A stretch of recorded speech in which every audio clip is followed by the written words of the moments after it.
He's identified himself as one of the designated survivors ahead of President Donald Trump's What's up, everybody? address tonight.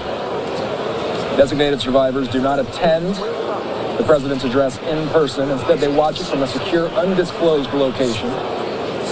He says that he was selected and will, in fact, be in an undisclosed location. If there are other, there's Justice Roberts.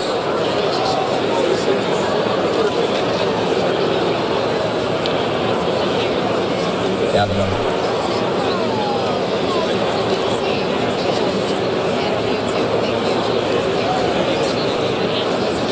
Sorry about the little bit of a late start. I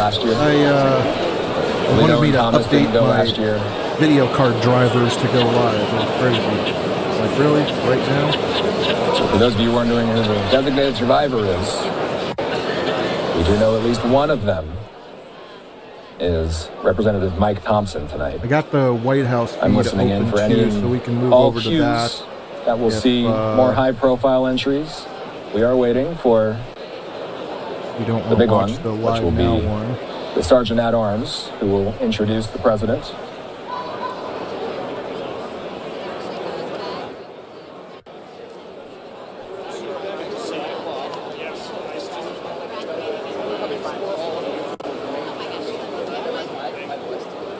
So the top issues that we're going to be focusing on tonight, certainly the economy, foreign affairs like the Russia-Ukraine war, the U.S. military buildup. There's the second lady, Usha Vance. I don't know, the White House is playing this. Her and the vice president, so announcing that they will be expanding their family.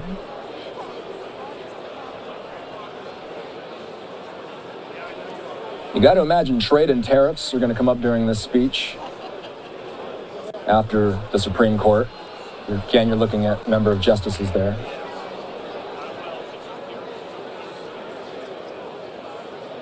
The president's family.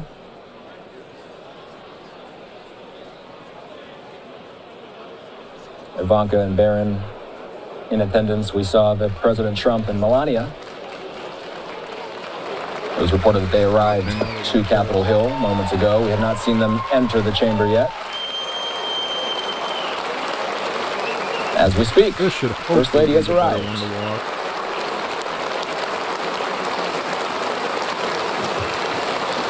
So as we watch this speech tonight, we're going to be listening for how the president frames issues like the economy, his foreign policy, funding of DHS. How's everybody doing tonight? President Trump in recent weeks has been hitting the campaign trail, you could say. Traveling to two battleground states, North Carolina and Georgia. The all-important midterms coming up in November. Mr. Speaker, the President's Cabinet. They just announced the President's Cabinet. Secretary of State, Marco Rubio. Secretary Pete Hegseth. Sorry, I'm just getting all my windows set up here, guys. I can see the chat and everything else.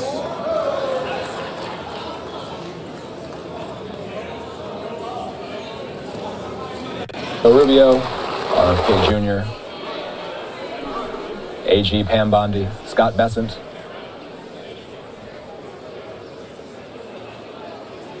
Howard Lutnick in the back there. Doug Burgum.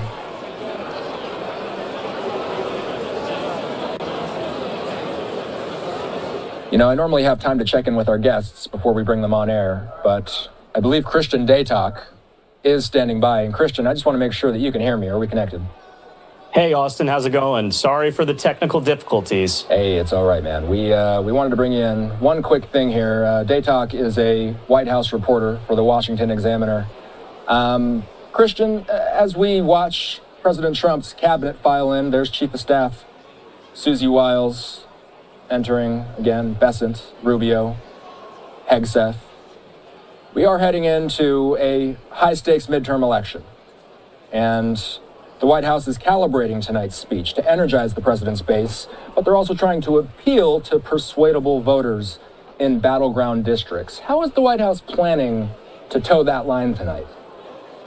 It's difficult, Austin, because on the one hand, the president really wants to talk about the successes he's ushered in over the past year. But ultimately, voters go to the polls in just a little over 8 months, and there's still major concerns about not only his economic stewardship, but also his ongoing immigration policies, which, let's be honest, do still poll remarkably well with MAGA or Republican voters.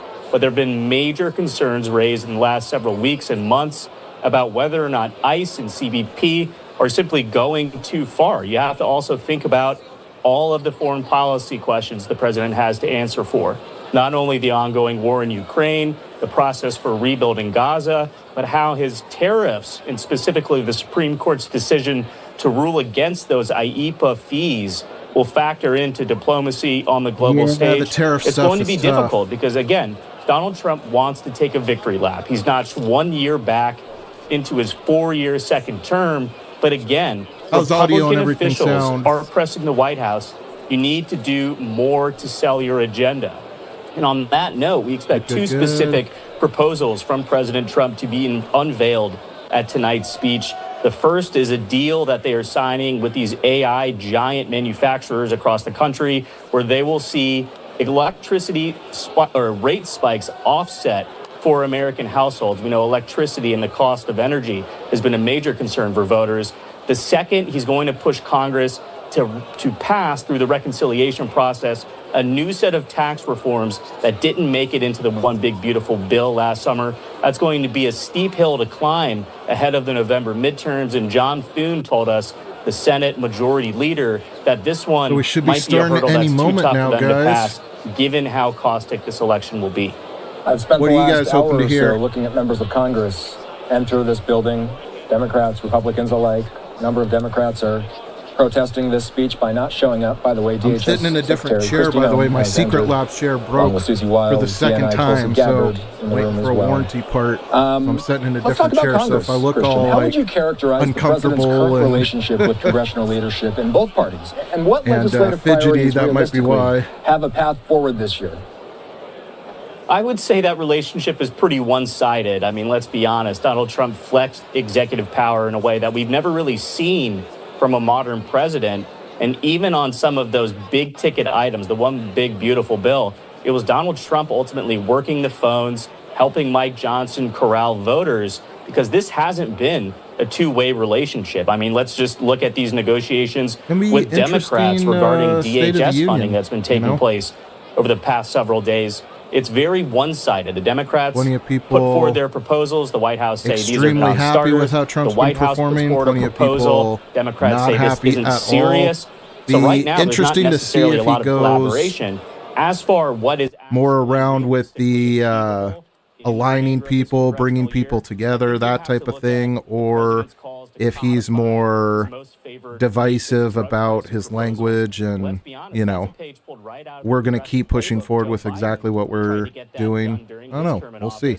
But he didn't necessarily carry the negotiating weight that President Trump does when it comes to engaging with these big pharmaceutical companies and our allies in attempts to lower prices at home. That is one issue where there might be bipartisan accord. But again, in an election year, I'm just not so sure anything that the president is going to put forward is going to get the necessary sign-off from Democrats and moderate Republicans to make it into a law. We'll switch on to the White House feed once Washington Examiner White House reporter Christian actually Daytop start joining showing me. something on the White House Austin feed. Westfall. We are waiting for the Sergeant at Arms to make the announcement that the president will be entering the building any moment here. One thing that Christian and I are going to be watching during the course of this speech is the president's own relationship with the GOP. There have been visible divisions, Christian, within the president's party on issues like foreign aid and trade. How is the White House managing those tensions heading into a nationally televised address? Well, the simple answer is that they're trying to castigate these Republican members of Congress as anything but Republican. Maybe they're rhinos in the president's Truth Social voice, Republicans in name only.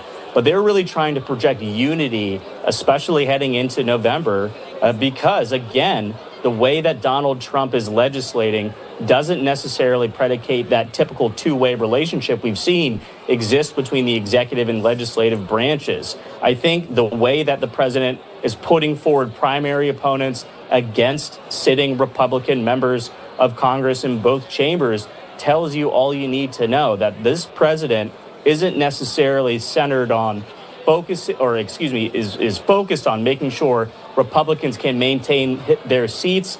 He is focused on getting Republicans in who will vote in lockstep with his legislative agenda. I kind of hope he goes full Trump. Mr. Speaker, the President of the United States. Mr. Speaker, the President of the United States.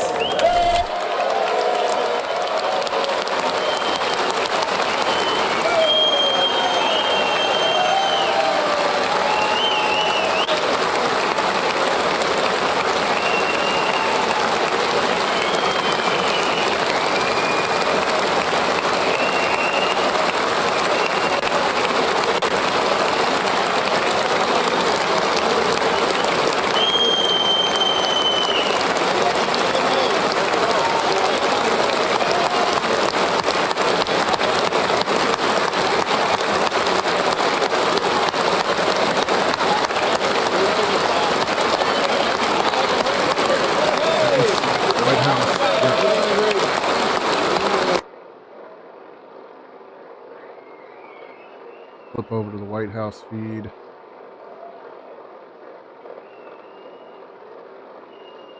Where's their audio, though? No audio.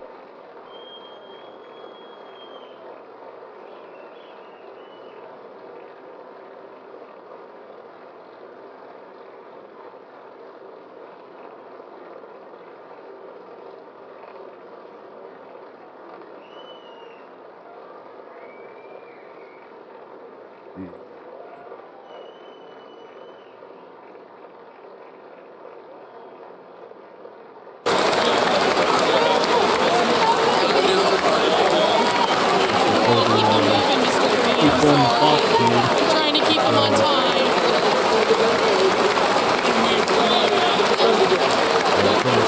I'm gonna try a selfie.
Get some hearts in the chat for Trump. They love him or hate him, still the press.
White House feed by now, right?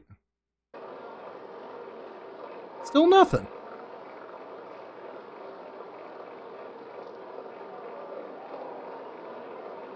Or is there something and it's just really, really quiet? I don't know. That's crazy. I do have my audio down.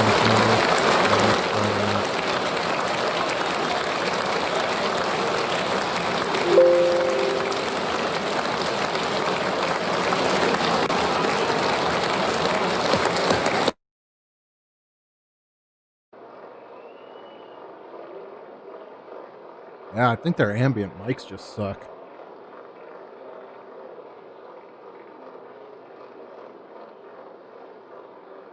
Very, very quiet.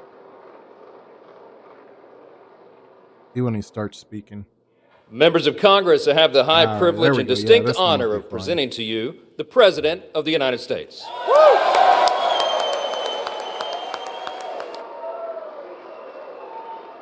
All right, let's see, guys.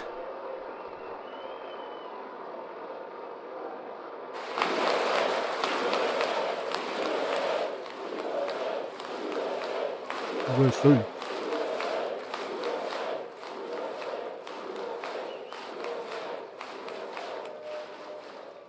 Well, thank you very much, everybody. It's really an honor. Speaker Johnson, Vice President Vance, First Lady of the United States.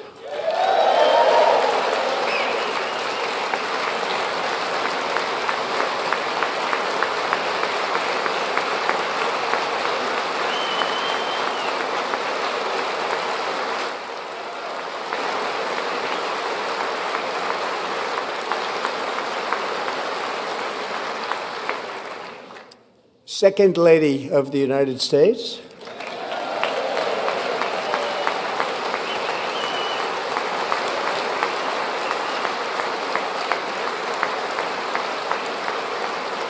Don't be shy, guys. Feel free to drop comments while the speech is going.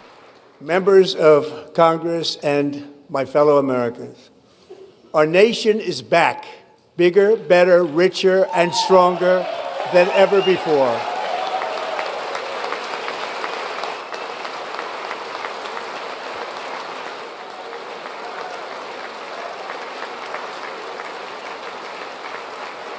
Certainly feels that way. Less than 5 months from now, our country will celebrate an epic milestone in American history, the 250th anniversary of our glorious American independence.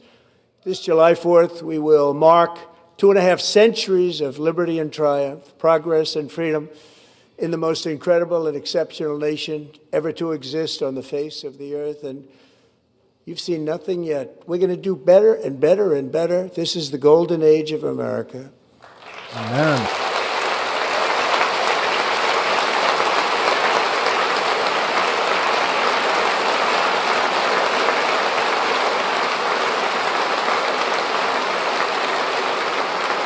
When I last spoke in this chamber 12 months ago, I had just inherited a nation in crisis with a stagnant economy, inflation at record levels, a wide open border, horrendous recruitment for military and police, rampant crime at home, and wars and chaos all over the world. But tonight, after just 1 year, I can say with dignity and pride that we have achieved a transformation like no one has ever seen before, and a turnaround for the ages. It is indeed a turnaround for the ages. For a year, it's been pretty impressive. You gotta say that.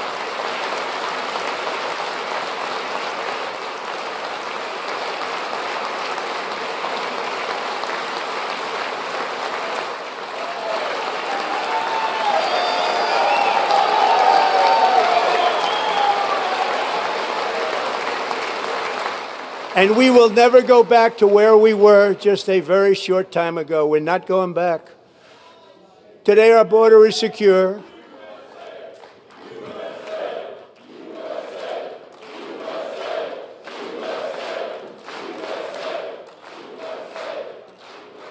Thank you. Today, our border is secure. Our spirit is restored. Inflation is plummeting. Incomes are rising fast. The roaring economy is roaring like never before. And our enemies are scared. Our military and police are stacked. And America is respected again, perhaps like never before. Oh, a lot of truth to that.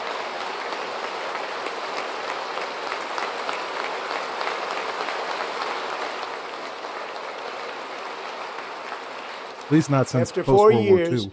in which millions and millions of illegal aliens poured across our borders, totally unvetted and unchecked, we now have the strongest and most secure border in American history by far.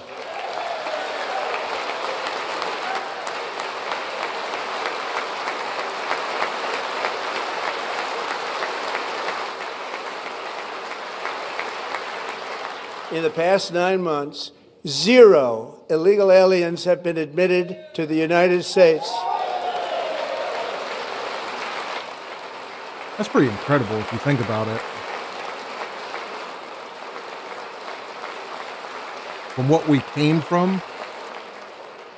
But we will always allow people to come in legally, people that will love our country and will work hard to maintain our country.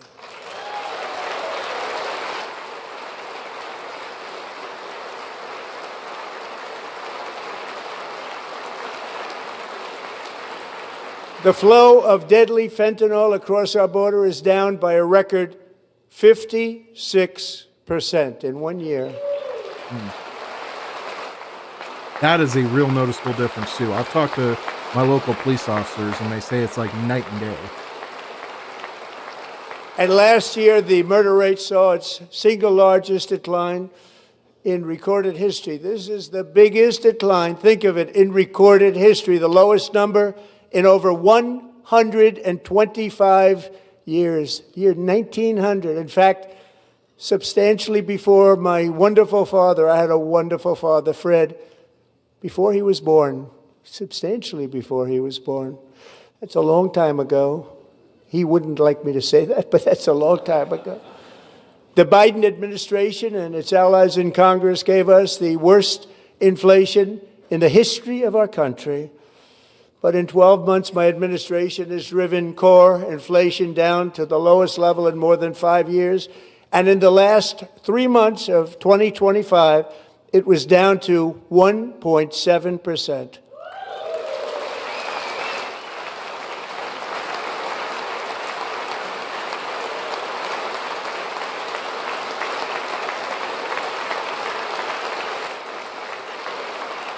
Gasoline, which reached a peak of over $6 a gallon in some states under my predecessor, it was quite honestly a disaster, is now below $2.30 a gallon in most states, and in some places, $1.99 a gallon. And when I visited the great state of Iowa just a few weeks ago, I even saw $1.85 a gallon for gasoline.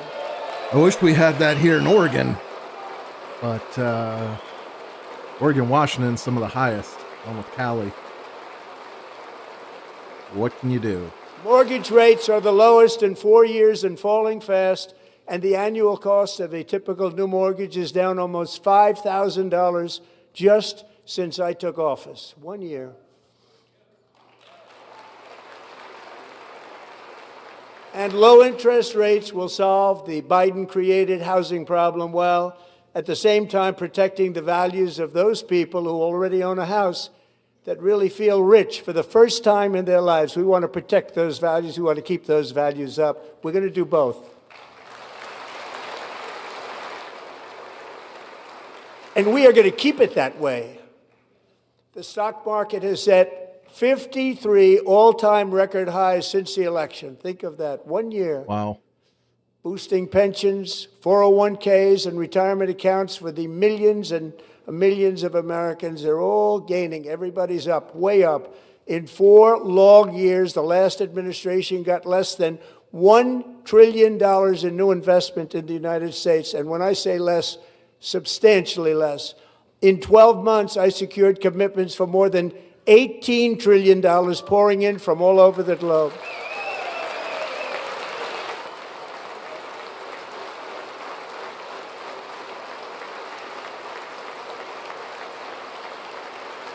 Think of it, much less than $1 trillion for 4 years versus much more than $18 trillion for 1 year. What a difference a president makes.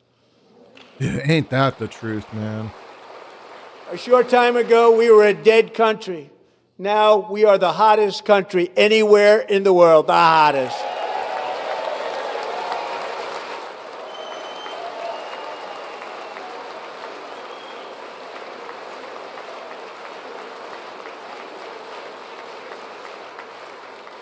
As thousands of new businesses are forming and factories, plants, and laboratories are being built, we have added 70,000 new construction jobs in just a very short period of time. It's getting bigger and bigger and stronger. Nobody can believe what they're watching. American oil production is up by more than 600,000 barrels a day, and we just received from our new friend and partner, Venezuela, more than 80 million barrels of oil. Nice, nice.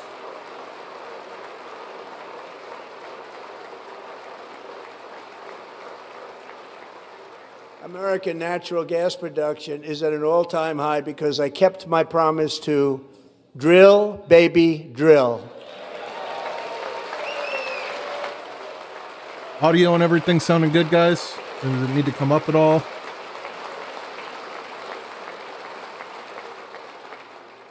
More Americans are working today than at any time in the history of our country. Think about that. Any time in the history of our country, more working today. And 100% of all jobs created under my administration have been in the private sector. Yep. What we need, you don't need a bunch of extra government jobs that do nothing. We ended DEI in America.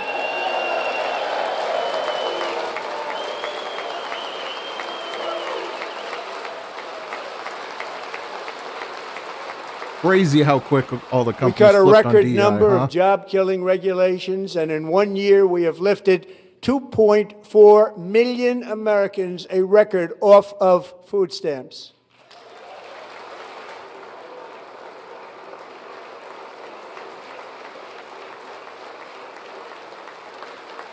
And for all of these reasons, I say tonight, members of Congress, the state of our union is strong.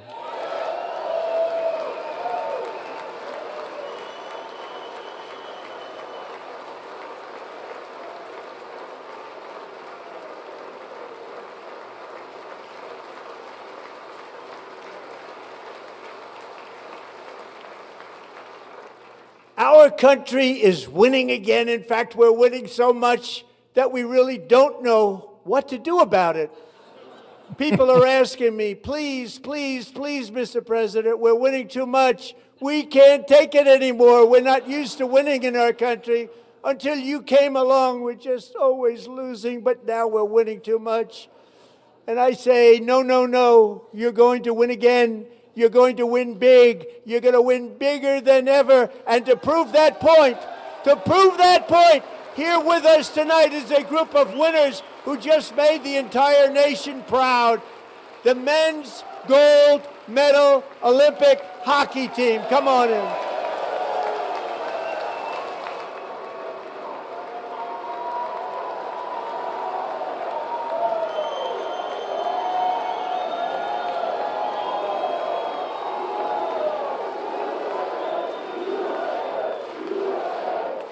What a moment for the U.S. with that hockey win, especially after all the trash talking from Canada and booing our national anthem and everything else.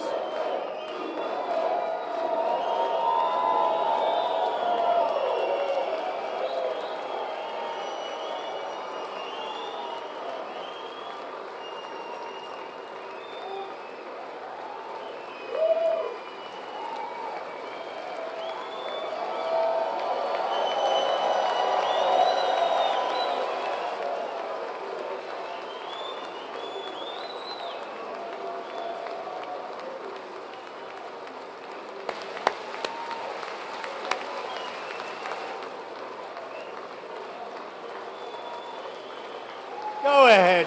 They do.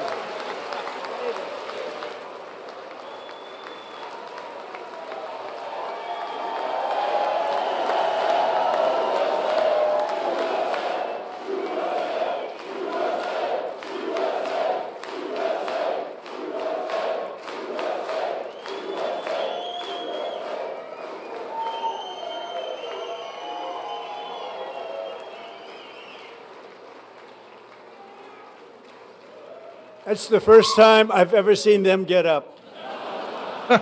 And actually, not all of them did get up. But they beat a fantastic Canadian team in overtime, as everybody saw, as did the American women who will soon be coming to the White House.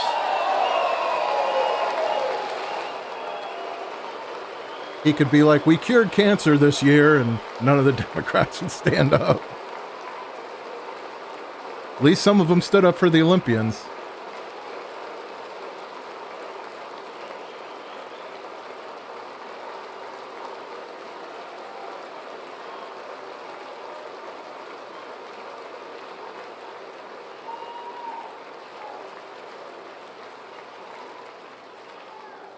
They were in the Oval Office before, and I just want to say a second very big congratulations to Team USA. But I have to say that, and I told them this, and we took a vote of the team. I said, anybody votes no, I'm not doing it. So they stood there, and they weren't about to say no, because I've never seen a goaltender play as well as goalie Connor Hellebuck.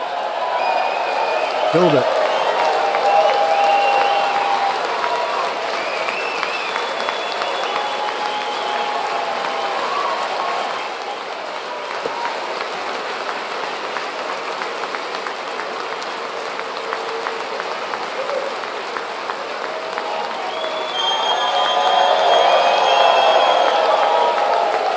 It was a beautiful moment, man. That win was a beautiful moment. Think of it, 46 shots on goal, and I asked him, the one shot, the one where you put your stick in the back and it hit the neck of your stick and bounced off, do you practice that, or was that a little lucky? He refused to answer that question. But I just want to tell you that the members of this great hockey squad will be very happy to hear, based on their vote and my vote, and in this case my vote was more important, that I will soon be presenting Connor with our highest civilian honor, which we will be given, and which has been given to many athletes over the years. But when I say many, not too many, like 12, it's called the highest civilian honor in our country, the Presidential Medal of Freedom.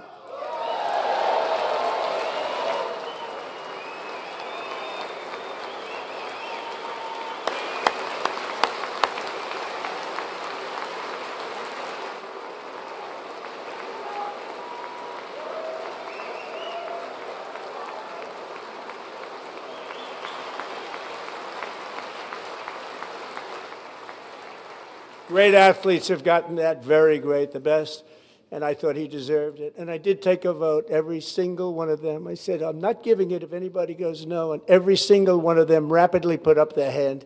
So I want to thank you all. What a special job you did. What special champions you are. Thank you very much.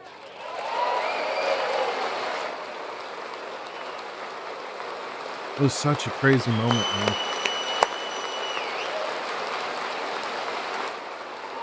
Going to be one of the great American Olympic stories.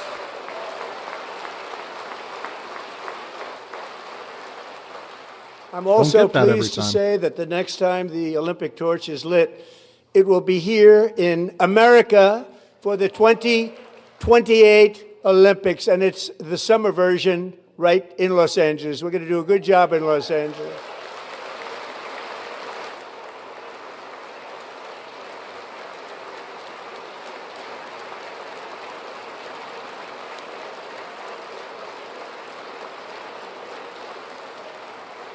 And Los Angeles is going to be safe, just like Washington, D.C. is now one of the safest cities in the country.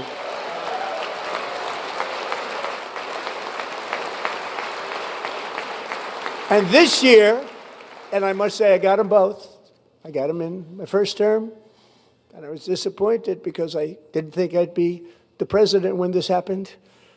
But strange things took place, and now I've got him because I got the Olympics and I got the 2026 FIFA World Cup, and I wanted to claim the 250th, but I didn't get away with that one. I couldn't claim that one for myself. But we're getting the World Cup, so we have the World Cup and the Olympics coming, and that is exciting news. Yep.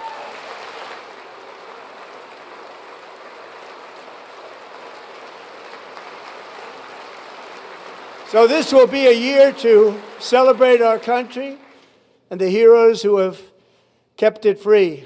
Men like Buddy Taggart. At age 17, Buddy volunteered to defend America in World War II, serving in the Pacific under the great General Douglas MacArthur. He fought bravely in the famous Battle of Manila, worked so hard. He was badly wounded and almost killed by enemy machine guns in Luzon. And 81 years ago this month, he liberated the largest internment camp in the Philippines, one of the largest anywhere in the world. But he earned many honors, including a Purple Heart and a Bronze Star, came home, started a family, and tonight he is in the gallery looking forward to July 4th, 2026, his 100th birthday.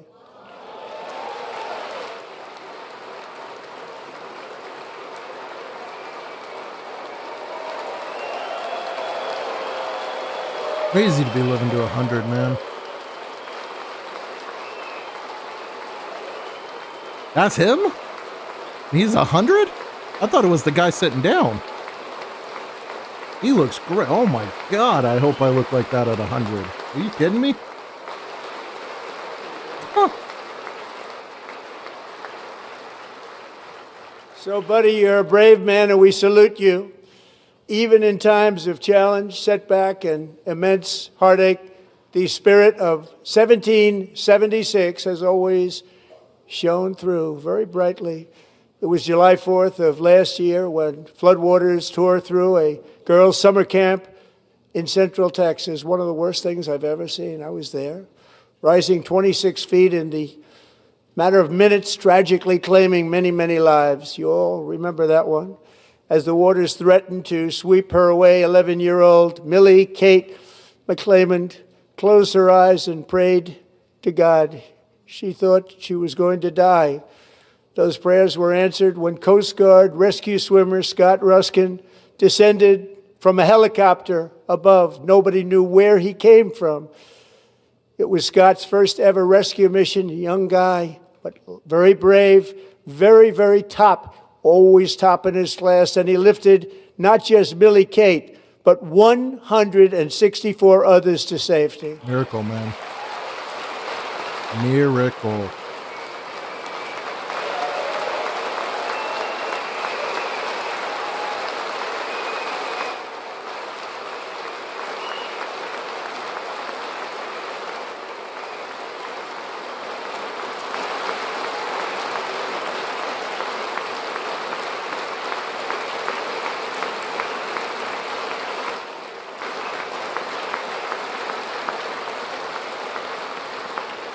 People watched Scott from a distance, and they couldn't believe what they were seeing. The winds were blowing, the rain was pouring, everything was going, and that rapid water, nobody's ever seen anything like it. They said, wow, that's something. Tonight, Scott and Millie Kate are here together, reunited for the very first time. Thank you, Scott, Millie Kate.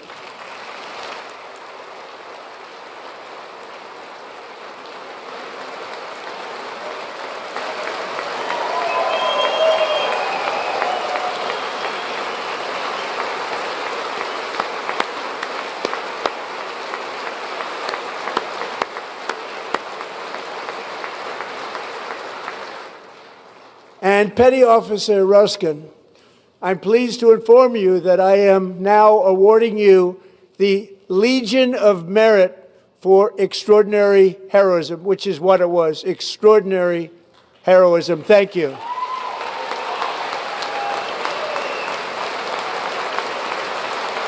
Definitely deserved.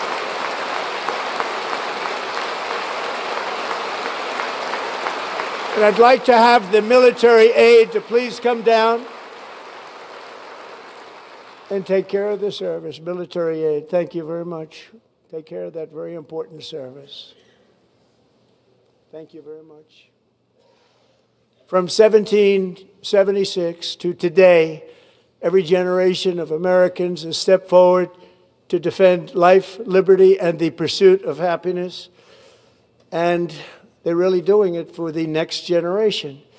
But now it's our turn. Together we're building a nation where every child has the chance to reach higher and go further, where government answers to the people, not the powerful, and where the interests of hardworking American citizens are always our first and ultimate concern. That is the debt we owe to the heroes who came before us, and that is the promise we must keep to America for our 250th year.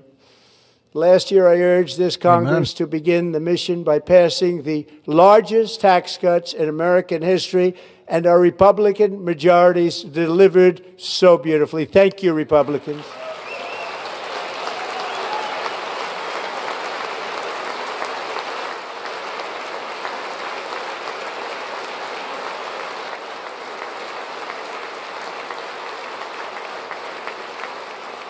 All Democrats, every single one of them, voted against these really important and very necessary massive tax cuts.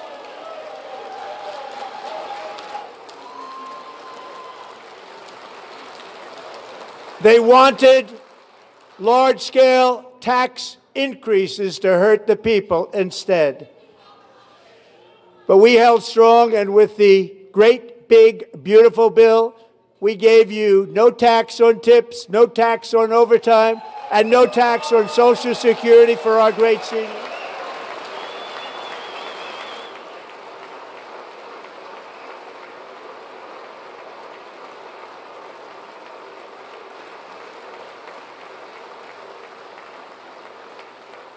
And we also made interest on auto loans tax deductible the first time, but only if the car is made in America.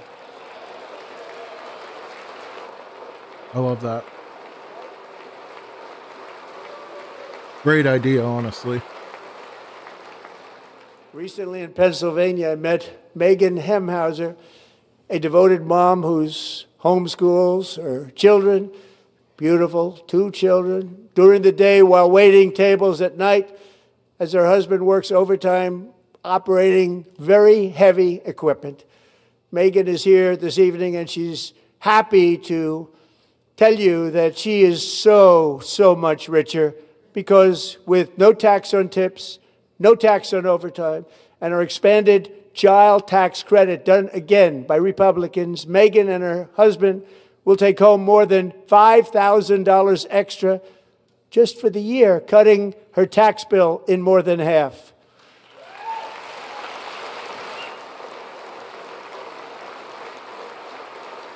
Megan, please stand up. We're fighting for you, Megan. Thank you, Megan. Thank you, Megan. We're fighting for you, Megan. Under our bill, parents like Megan can also activate their children's brand new Trump accounts. And I didn't name it. I did not name it. I did not name that. I don't know where you live, Legendary, but I live in Oregon. Nobody believes me, but I did not name it. It was named by a very tall man sitting right there in the third row. Nice man, a good man.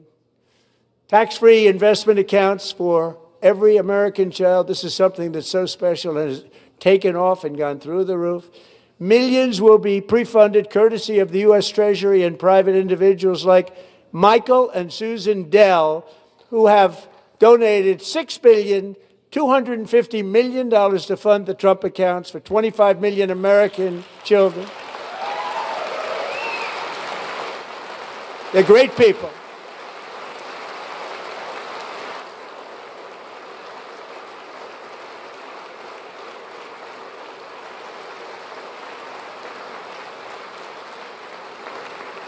You know, I asked Michael Dell, how do you make all that money? He said, well, I just sat on my dorm in school and I made computers, and I'd sell them to people.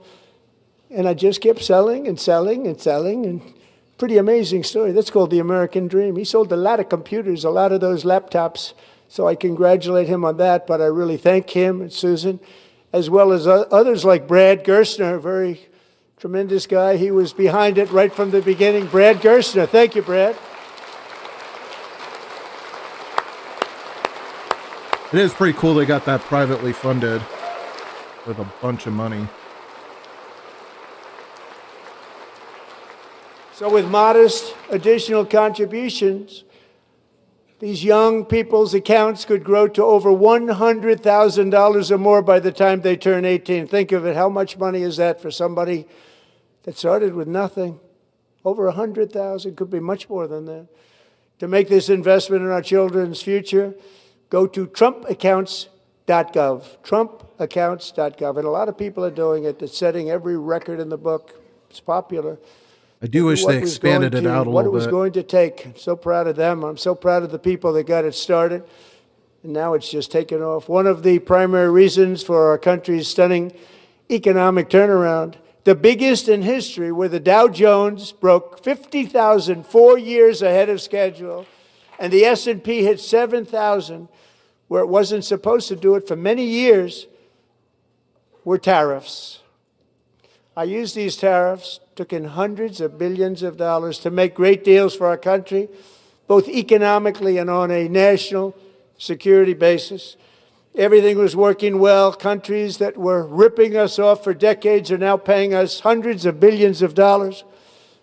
They were ripping us so badly, you all know that. Everybody knows it. Even the Democrats know it. They just don't want to say it. And yet these countries are now happy, and so are we. We made deals. The deals are all done. Yep. And they're happy. They're not making money like they used to, but we're making a lot of money. There was no inflation, tremendous growth, and the big story was how Donald Trump called the economy correctly, and 22 Nobel Prize winners in economics didn't. They got it totally wrong. They got it really wrong. And then just 4 days ago, an unfortunate ruling from the United States Supreme Court. It just came down. It came down. Very unfortunate ruling. But the good news is that almost all countries and corporations want to keep the deal that they already made, right, Scott? Knowing that the legal power that I, as president, have to make a new deal could be far worse for them, and therefore they will continue to work along the same successful path that we had negotiated before the Supreme Court's unfortunate involvement. So despite the disappointing ruling, these powerful country-saving, it's saving our country, the kind of money we're taking in, peace-protecting. Many of the wars I settled was because of the threat of tariffs. I wouldn't have been able to settle them without. Will remain in place under fully approved and tested alternative legal statutes. And they have been tested for a long time. They're a little more complex, but they're actually probably better, leading to a solution that will be even stronger than before.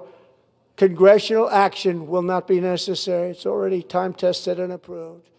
And as time goes by, I believe the tariffs paid for by foreign countries will, like in the past, substantially replace the modern-day system of income tax, taking a great financial burden off the people that I love. Exactly how it should be, to be honest. Income tax was never meant to be permanent, Right? let alone 50% of your income. Moving forward, factories, jobs, investment, and trillions of dollars will continue pouring into the United States of America because we finally have a president who puts America first. I put America first. I love America.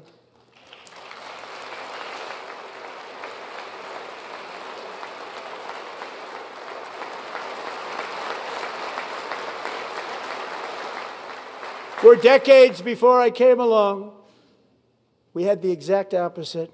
From trade to healthcare, from energy to immigration, everything was stolen and rigged in order to drain the wealth out of the productive, hardworking people who make our country great, who make our country run. Under Biden and his corrupt partners in Congress and beyond, it reached a breaking point with the Green New scam, open borders for everyone. They poured in by the millions and millions from prisons, from mental institutions. They were murderers, 11,888 murders. They came into our country. You allowed that to happen. And record-setting inflation that cost the typical family $34,000 in just a speck of time. Now the same people in this chamber who voted for those disasters suddenly used the word affordability, a word, they just used it. Somebody gave it to them, knowing full well that they caused and created the increased prices that all of our citizens had to endure. You caused that problem. You caused that problem.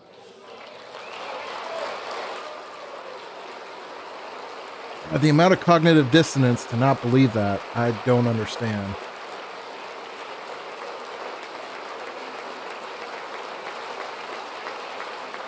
They knew their statements were a lie. They knew it. They knew their statements were a dirty, rotten lie.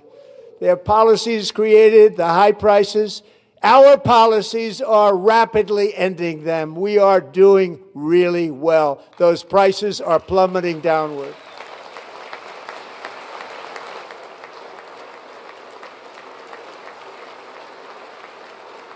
The price of eggs is down 60%, Madam Secretary. Thank you.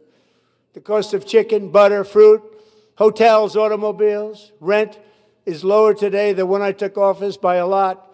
And even beef, which was very high, is starting to come down significantly. Just hold on a little while. We're getting it down. And soon you will see numbers that few people would think were possible to achieve just a short time ago.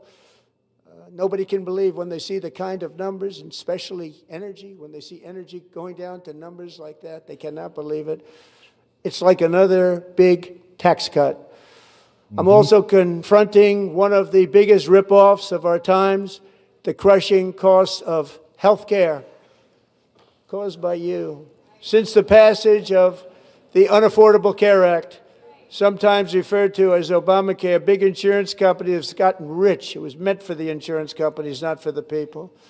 With our government giving them hundreds and hundreds of billions of dollars a year as their stock prices soared 1,000, 1,200, 1,400, and even 1,700%, like nothing else.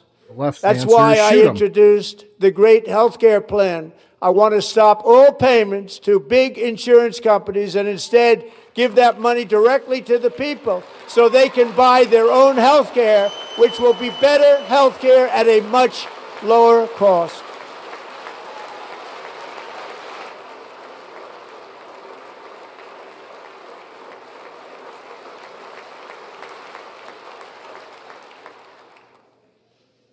In addition, my plan requires maximum price transparency. That's a big deal. Sounds so simple, so big. And I did that in my first term, and the Democrats immediately terminated it with full knowledge that they were doing a very bad thing for the people. Costs were going to go way up, and that's what happened, and now I'm bringing them way down on health care and everything else. I'm also ending the wildly inflated cost of prescription drugs like has never happened before.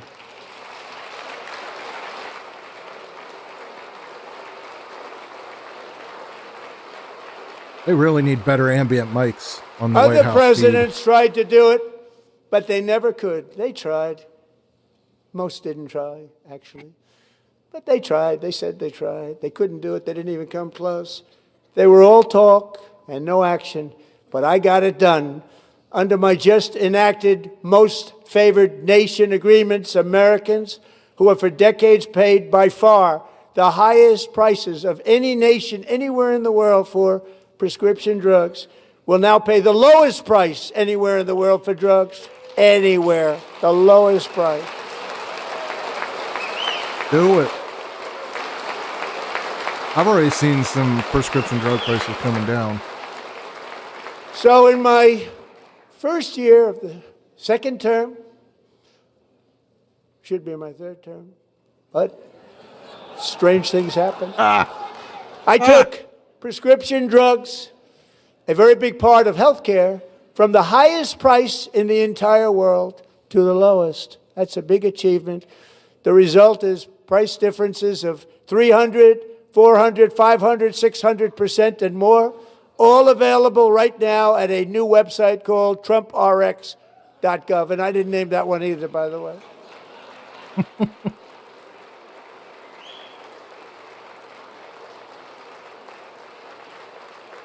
And here tonight is the very first customer ever to get that big discount, and it is big, Catherine Rayner. For 5 years, she and her husband have struggled with infertility, and they turned to IVF. One drug has been costing Catherine $4,000 to purchase. Jeez. But a few weeks ago, she logged onto the Trump RX website and got that same drug that cost $4,000, got it for under $500. A reduction of much more, actually, than $3,500. Catherine, we are all praying for you, and you're going to be a great mom. I knew IVF was expensive, but $4K a month?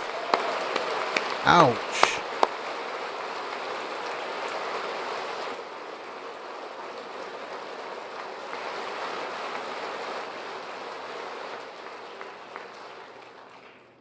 So now I'm calling on Congress to codify my most favored nation program into law. Now, the one thing, I'm not sure it matters because it's going to be very hard for somebody that comes along after me to say, let's raise drug prices by 700 or 800%.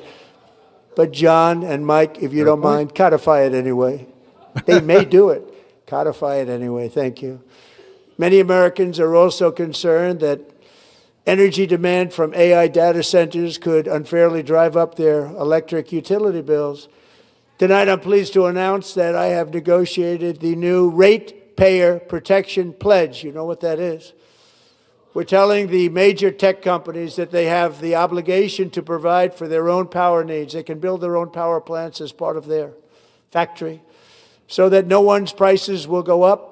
And in many cases, prices of electricity will go down for the community and very substantially down. This is a unique strategy never used in this country before. We have an old grid. It could never handle the kind of numbers, the amount of electricity that's needed.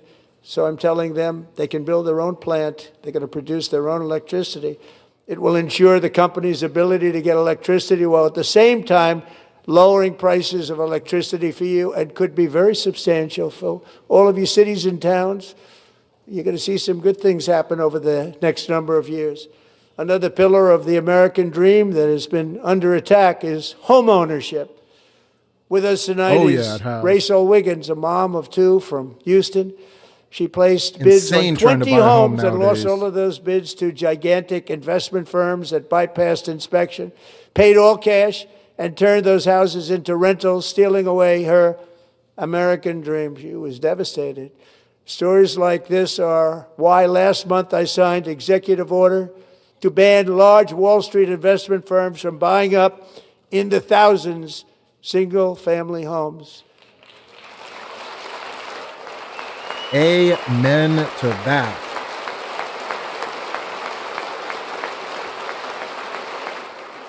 And now I'm asking Congress to make that ban permanent, because homes for people, really, that's what we want. We want homes for people, not for corporations. Corporations are doing just fine. Rachel, thank you very much. Good luck with your home. You'll get one soon.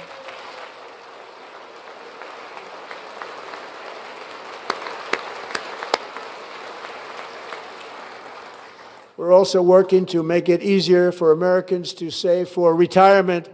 And under this administration, we will always protect Social Security and Medicare. They are not protecting it for our seniors. We will always protect Social Security, Medicare, Medicaid.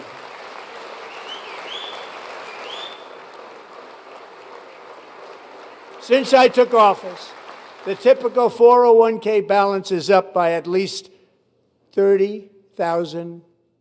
That's a lot of money.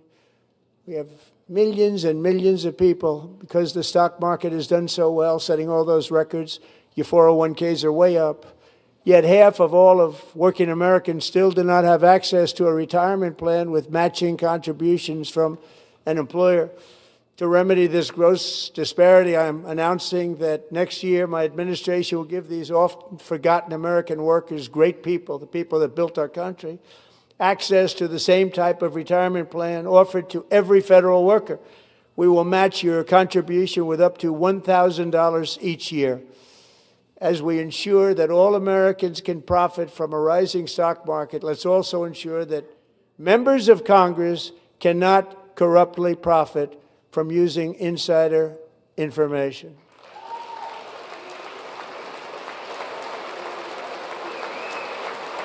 Easily need to ban. Like, why should Congress people even be stock trading? That should be an easy ban, in my opinion. You want to serve in Congress? Cool. You don't get to trade the market. They stood up for that. I can't believe it. I can't believe it. Did Nancy Pelosi stand up if she was here? Doubt it. Pass the Stop Insider Trading Act without delay. Yes. I want to see that probably more than anything right now. Think about all the manipulation that happens in the market too because of that. I was going to applaud for that. I'm very impressed. Thank you. I'm very impressed. But when it comes to the corruption that is plundering, it's plundering America. There's been no more stunning example than Minnesota, where members of the Somali community have pillaged an estimated $19 billion from the American taxpayer. Oh, we have all the information. Oof. And in actuality, the number is much higher than that. And California, Massachusetts, Maine, and many other states are even worse. This is the kind of corruption that shreds the fabric of a nation, and we are working on it like you wouldn't believe. So tonight, although started 4 months ago, I am officially announcing the war on fraud to be led by our great Vice President, J.D. Vance. Nice. Nice. I love it.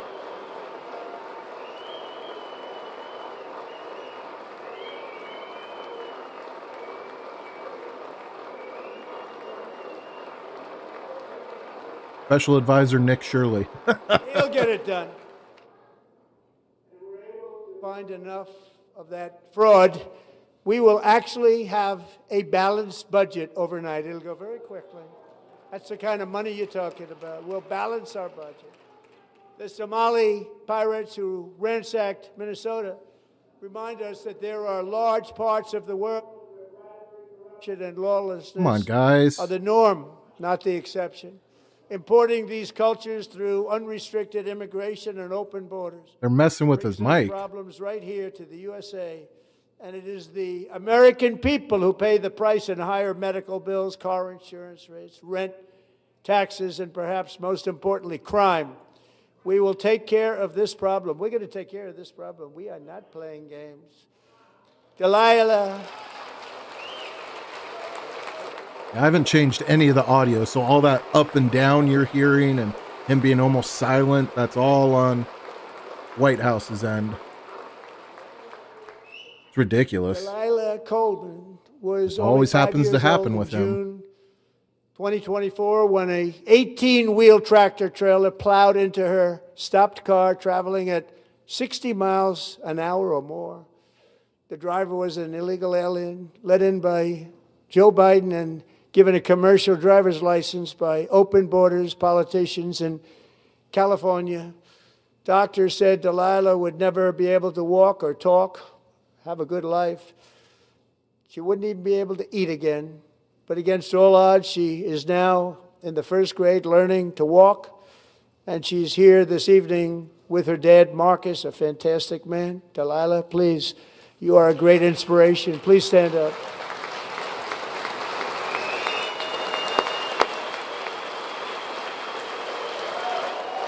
Aww.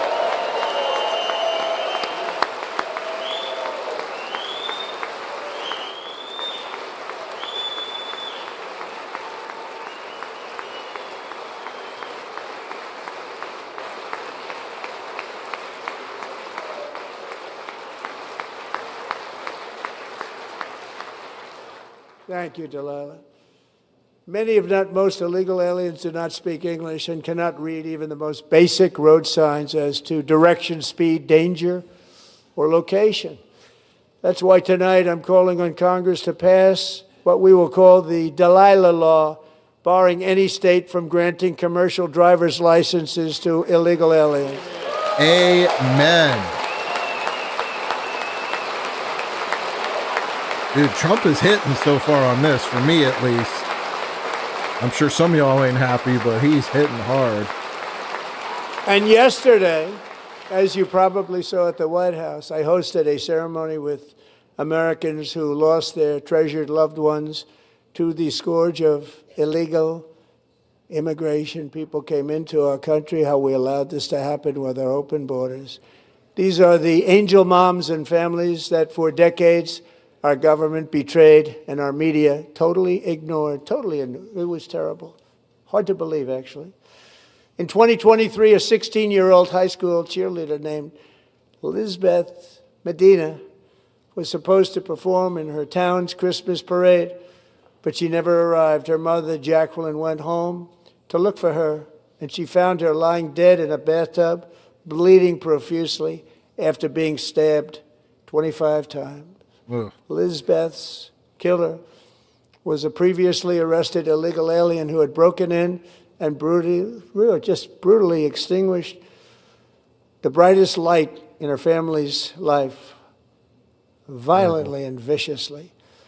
Her heartbroken mother is in the gallery to remind everyone in this chamber exactly why we are deporting illegal alien criminals to our country at record numbers, and we're getting them the hell out of here fast. We don't want them. I think what's going on with the cartels in Mexico is a good example of that, too. Well, we can't let people in without knowing who they are.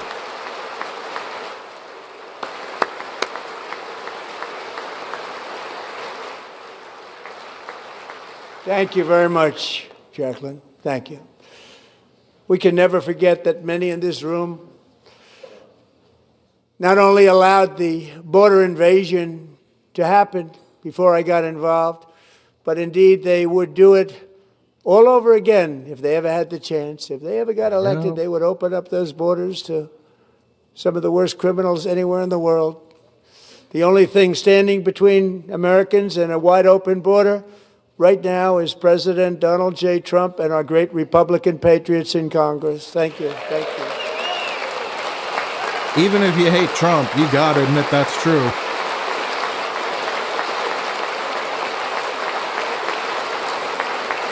As we speak, Democrats in this chamber have cut off all funding for the Department of Homeland Security. It's all cut off. It's all cut off.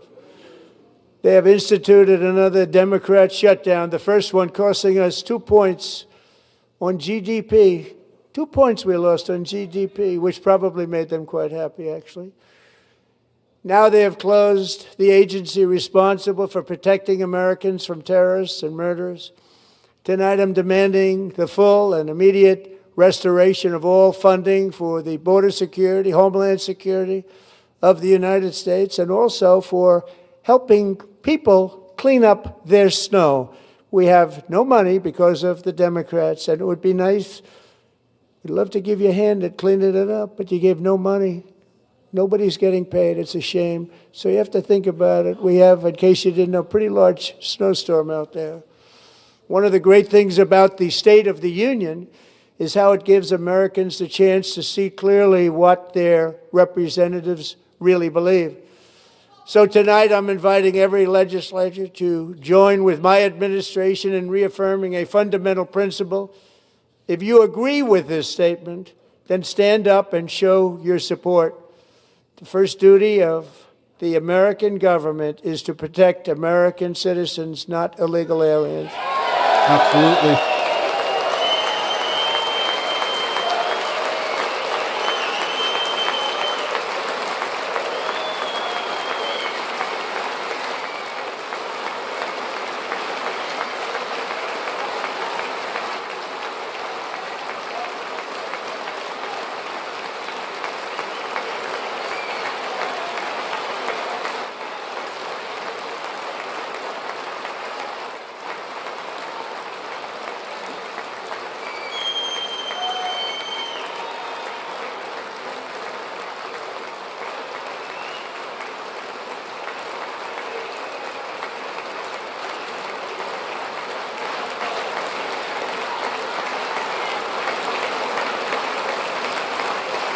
little thing called America First.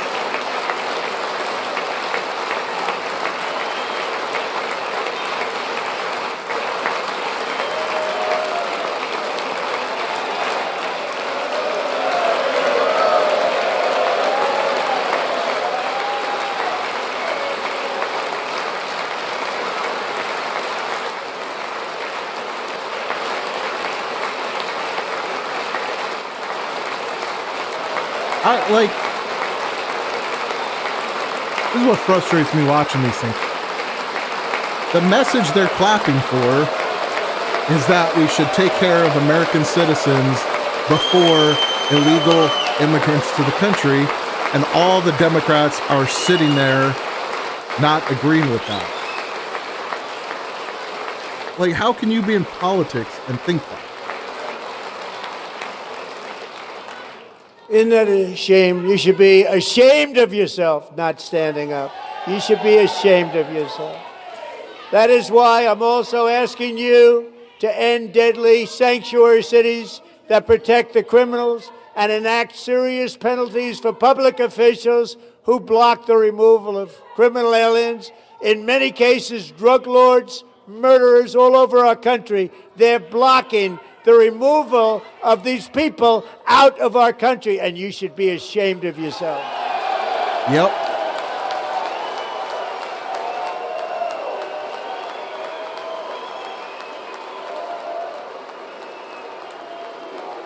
And absolutely no reason sanctuary cities should exist. Federal law. I mean, how do you have a term for cities that just willfully violate federal law? And perhaps most importantly, I'm asking you to approve the Save America Act. That's a big one. God, I hope he can get that passed, man. To stop illegal aliens and others who are unpermitted persons from voting in our sacred American elections. That cheating is rampant in our elections. It's rampant. It's very simple. All voters must show voter ID. Pretty simple.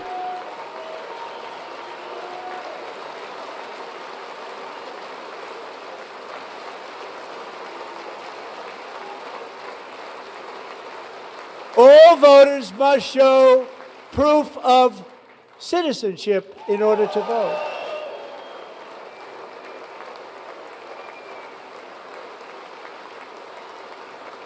And no more crooked mail-in ballots except for illness, disability, military, or travel.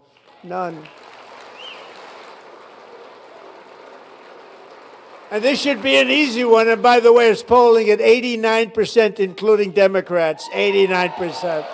Yeah, it's incredibly popular. The fact that the Dems don't support it is an absolute joke.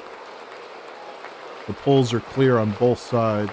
And even the new communist mayor of New York City, I think he's a nice guy, actually. Speak to him a lot. Bad policy, but nice guy. Just said they want people to shovel snow. They got hit hard. Wants them to shovel snow, but if you apply for that job, you need to show 2 original forms of ID and a Social Security card.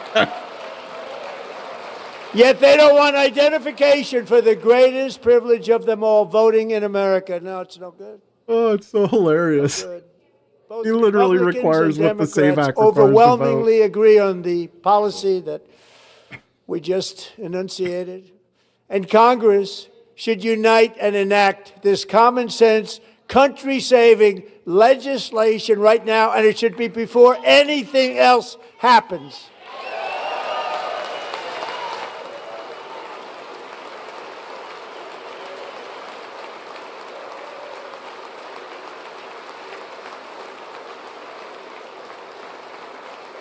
Should have already been law. I mean, let's be honest. And the reason they don't want to do it, why would anybody not want voter ID? One reason, because they want to cheat. There's only one reason. They make up all excuses. They say it's racist. They come up with things. You almost say, what imagination they have. They want to cheat, they have cheated, and their policy is so bad that the only way they can get elected is to cheat. And we're going to stop it. We have to stop it, John. Amen. It's really true. And it's pretty crazy that they're just willing to say these things. And here is one more opportunity people can't figure out how to use a computer to register government. for an ID. In the gallery tonight are Sage Blair and her mother, Michelle. In 2021, Sage was 14 when school officials in Virginia sought to socially transition her to a new gender, treating her as a boy and hiding it from her parents. Hard to believe, isn't it? Before long, a confused Sage ran away from home after she was found in a horrific situation in Maryland. A left-wing judge refused to return Sage to her parents because they did not immediately state that their daughter was their son. Sage was thrown into an all-boys state home and suffered terribly for a long time. But today, all of that is behind them because Sage is a proud and wonderful young woman with a full-ride scholarship to Liberty University. Sage and Michelle, please stand up. Need to put those people in prison.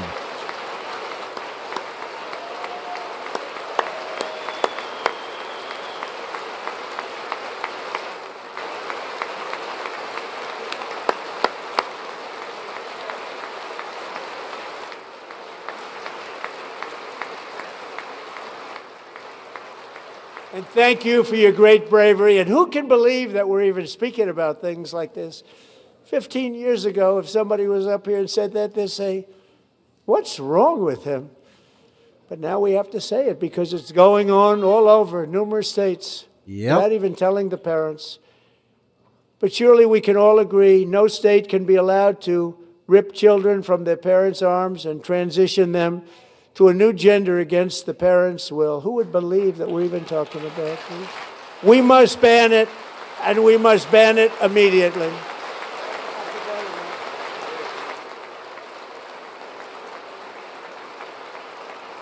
We need to. Shouldn't be legal in the first place. Look, nobody stands up. These people are crazy, I'm telling you. They're crazy. Well, we were talking beforehand. Is he going to go divisive or is he going to go unified? I think we know the answer. Amazing. Incredible. Boy, oh boy. We're lucky we have a country. With people like this, Democrats are destroying our country, but we've stopped it just in the nick of time, didn't we? But what do you do with people like that? You know? People that think it's okay to do that to a child. No one cares more about protecting America's youth than our wonderful First Lady. Now a movie star. She's a movie star. Can you believe it? Who would have believed that? Over the past year, she has had an incredible impact championing AI legislation, advancing a landmark executive order on foster care, and helping secure $30 million to launch the Melania Trump Foster Youth to Independence Initiative. It's a tremendous, really a tremendous thing that happened and had a lot of bipartisan support.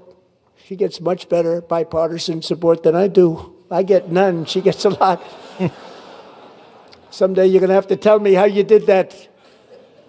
And students and educators in every state have joined the First Lady's efforts in the presidential AI challenge, keeping America's next generation positioned to succeed and strongly succeed in the future.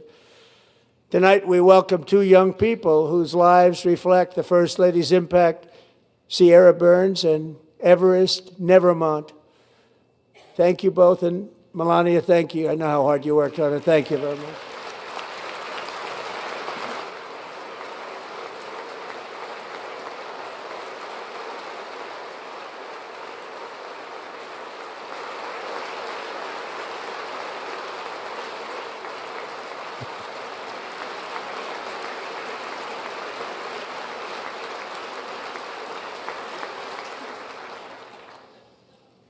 I'm very proud to say that during my time in office, both the first 4 years, and in particular this last year, there has been a tremendous renewal in religion, faith, Christianity, and belief in God. Tremendous renewal. Amen.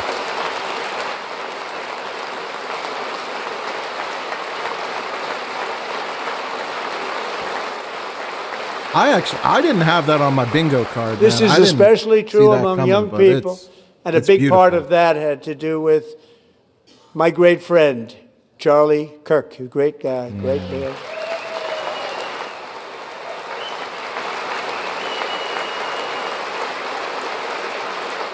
Poor Charlie. So last year, Charlie was violently murdered by an assassin and martyred, really martyred for his beliefs.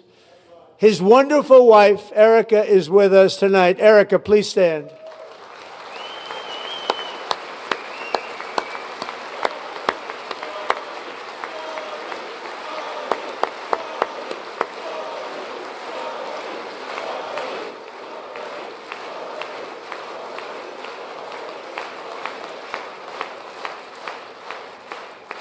Thank you, Erica. Been through a lot.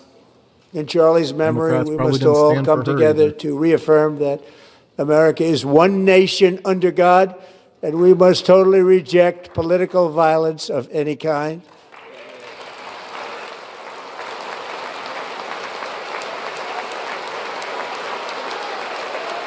Yes, sir. We love religion, and we love bringing it back, and it's coming back at levels that nobody actually thought possible. It's really a beautiful thing to see. Really is. Above all, unleashing America's promise requires keeping our communities safe. We have made incredible strides, yet dangerous repeat offenders continue to be released by pro-crime Democrat politicians again and again.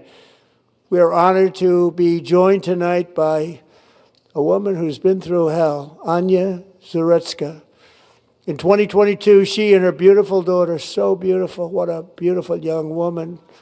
Irina fled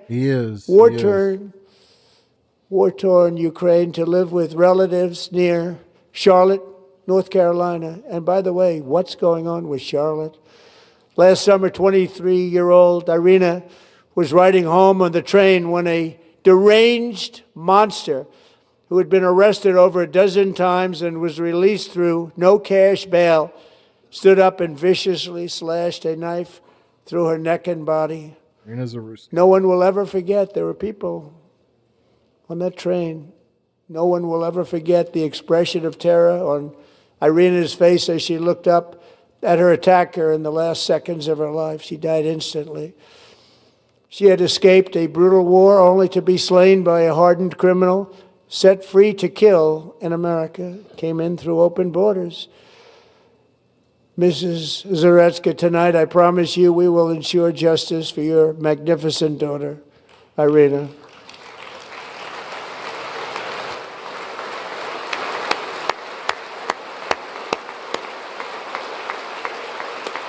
They got her in there next to Erica first.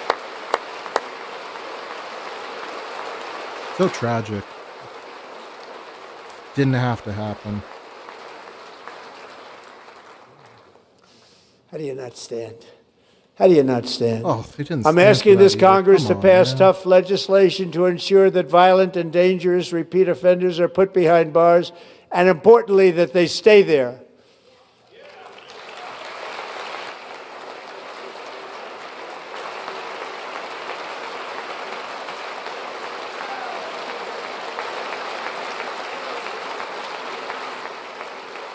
Starting last summer, I deployed our National Guard and federal law enforcement to restore law and order to our most dangerous cities, including Memphis, Tennessee, big success, New Orleans, Louisiana, big success, and our nation's capital itself, Washington, D.C., where we have almost no crime anymore in Washington, D.C. How did that happen?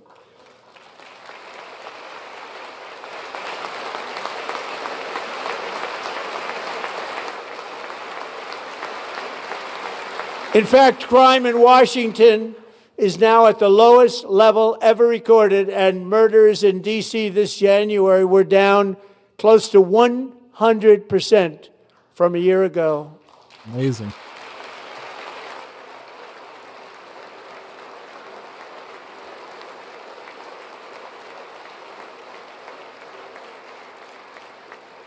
They don't like to hear that. One of sick people, one of the brave service members who helped achieve this stunning turnaround was 20-year-old West Virginia Army National Guard Specialist Sarah Beckstrom. After a 4-month deployment, she voluntarily extended her service, and her rank was going to be lifted. She was doing so well. They were so proud of her. But the very next day, she was on patrol near the White House when she was ambushed and shot in the head by a terrorist monster from Afghanistan. Shouldn't have been in our country. Nope. And all because she wore the uniform of our nation. She was shot.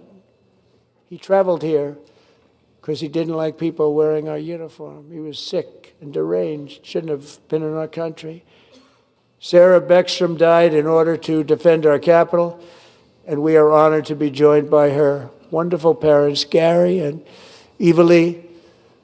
Your daughter was a true American patriot, and she will be greatly missed. She was a great person. I saw reports on her. They've never seen anything like it. Didn't see any leftists put her profile up, put her picture up, but, you know, Renee Good jumping in front of ICE agents, driving at ICE agents. She's a hero, but not Sarah. So sorry. Thank you very much. Hey, a lot of them stood for that one. A great young lady. I saw reports that were like, About perfect. time. She was perfect. Serving alongside Sarah that day was Staff Sergeant Andrew Wolf. The terrorist shot Andrew in the head, and no one thought he could possibly make it. The two of them, Sarah and Andrew, both shot violently in the head. Neither was expected to make it. They weren't even given a chance, except his wonderful mother, named Melody, who I spoke to the same night. And she was so positive. The doctors thought that Andrew was gone. But his mother said, no, Mr. President, Andrew will be fine. He's going to make it. I've never seen anything like it. I mean, he was given almost no chance. She said, I have no doubt, sir, he's going to be okay. This was a conversation that I had with her that night, with her son laying helplessly in bed, blood all over. Everybody is praying, she said, sir, he will be okay. The doctors didn't understand what she was saying. And after looking at the results of the damage done, neither did I. She was so strong and conclusive that even Andrew's great father felt she didn't really understand the gravity of the situation. But she turned out to be right. Right, Melanie? She turned out to be right. Amazing.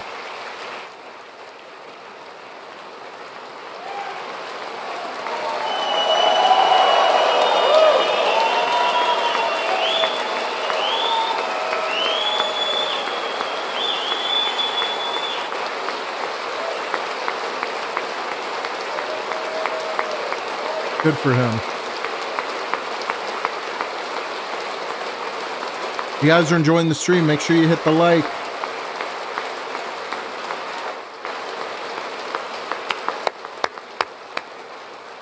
Help me out. Amazing, actually. I said, where does this woman come from? She's the most positive person I've ever met. With God's help, Andrew has battled back from the edge of death, and we're talking about the edge of death. Yeah. On his way to a miraculous recovery. He's got a little work to do, but he's doing great. Nice to see you. He's a good-looking guy. Nice to see you. Thanks, Andrew. Trump. Thank you very much.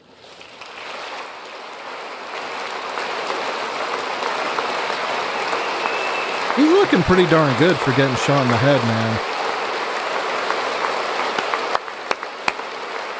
People say they need proof of God, right? And then you see things like this. So, Andrew, while you're up, now I'm going to ask a highly respected General James Seward to present Staff Sergeant Andrew Wolf and the great family of Sarah Beckstrom with the award created by our late, great President George Washington himself. It's called the Purple Heart.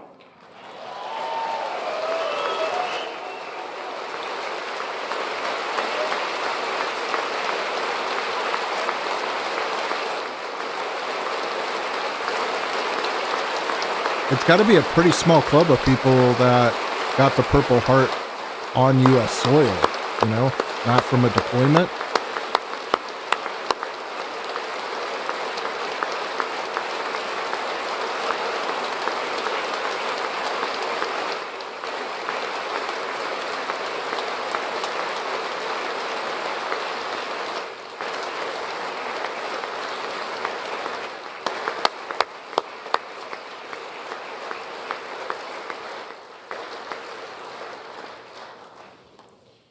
We love you all.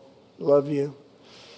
We're proudly restoring safety for Americans at home, and we are also restoring security for Americans abroad.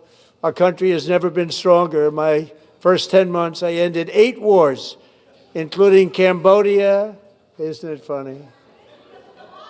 Sick people. Cambodia and Thailand, Pakistan and India. Would have been a nuclear war. 35 million people said the Prime Minister of Pakistan would have died if it were not for my involvement. Kosovo and Serbia, Israel and Iran, Egypt and Ethiopia, Armenia and Azerbaijan, the Congo and Rwanda, and of course the war in Gaza, which proceeds at a very low level. It's just about there. And I want to thank Steve Witkoff and Jared Kushner for your help. Thank you, Steve. Thank you, Jared.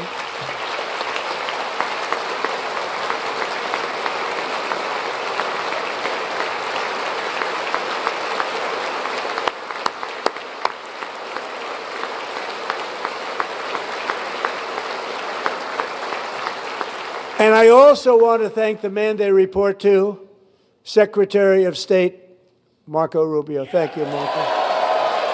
It is kind of crazy. A lot of these world leaders give Trump credit for ending the conflict, but yet the Democrats still won't, even though the world leaders that were part of the conflict do.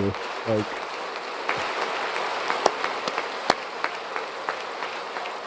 I thought we didn't like war. I thought we didn't like war. Marco got 100% of war. the votes when he was in confirmation. I think our next one was about 54%.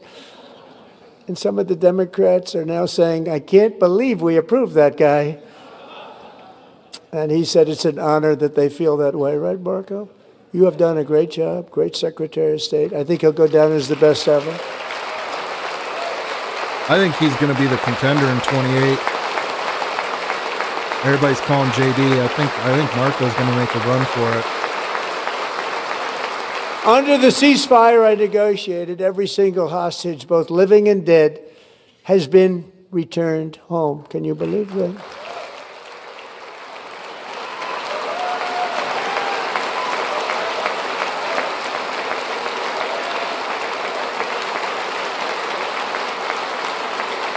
Nobody thought it was possible. Nobody thought that was possible. Both living and dead. And those parents who had a dead son, their boy, they'd always tell me their boy, they wanted him as much as though he were living. That was an amazing period of time. And they came back, and when we got all of the living hostages back, and many, many before them, but I always said those last 20 are going to be very tough, but we got many, many more, hundreds. But I said those last 20 are going to be tough. We got them back. But we only got back 14 or 15 of the dead of the 28. And believe it or not, Hamas worked along with Israel, and they dug and they dug and they dug. Wow. It's a tough thing to do, going through bodies all over, passing up 100 bodies sometimes for each one that they found. Tough job. And they finally got it back to 27.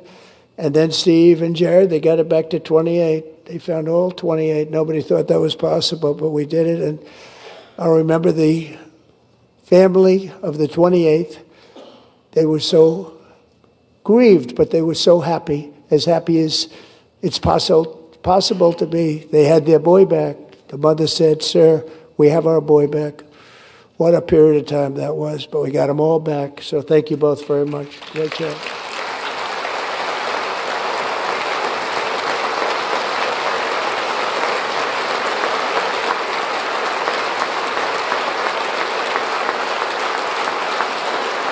And we're working very hard to end the 9th war, the killing and slaughter between Russia and Ukraine, where 25,000 soldiers are dying each and every month. Think of that, 25,000 soldiers are dying a month.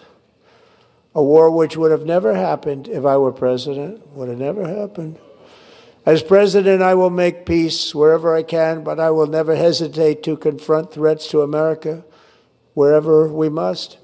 That's why in a breakthrough operation last June, the United States military obliterated Iran's nuclear weapons program with an attack on Iranian soil known as Operation Midnight Hammer. Yep.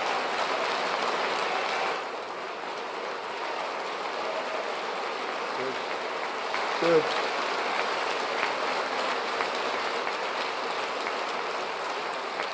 For decades, it had been the policy of the United States never to allow Iran to obtain a nuclear weapon. Many decades. Since they seized control of that proud nation 47 years ago, the regime and its murderous proxies have spread nothing but terrorism and death and hate. They've killed and maimed thousands of American service members and hundreds of thousands and even millions of people with what's called roadside bombs. They were the kings of the roadside bomb. And we took out Soleimani. I did that during my first term. Had a huge impact. He was the father of the roadside bomb.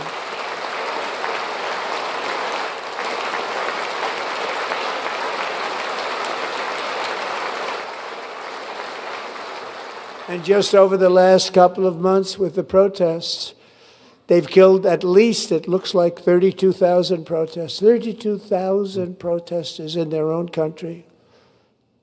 They shot them and hung them. We stopped them from hanging a lot of them with the threat of serious violence. But this is some terrible people. They've already developed missiles that can threaten Europe and our bases overseas, and they're working to build missiles that will soon reach the United States of America. After Midnight Hammer, they were warned to make no future attempts to rebuild their weapons program, and in particular, nuclear weapons. Yet they continue. They're starting it all over. We wiped it out, and they want to start all over again, and are at this moment again pursuing their sinister ambitions. We are in negotiations with them. They want to make a deal, but we haven't heard those secret words. We will never have a nuclear weapon. My preference. Yeah, the situation in Iran right now is so crazy, and it's pretty telling how little coverage it's getting on the mainstream news. My preference is to solve this problem through diplomacy.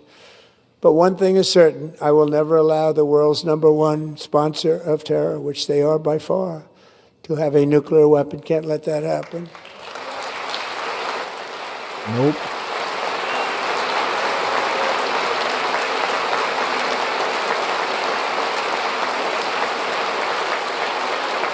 No nukes for Iran. And no nation should ever doubt America's resolve. We have the most powerful military on earth. I rebuilt the military in my first term. We're going to continue to do so. Also, we just approved a $1 trillion budget. We have no choice. We have to be strong, because hopefully we will seldom have to use this great power that we built together. It's really called peace through strength, and it's been very, very effective.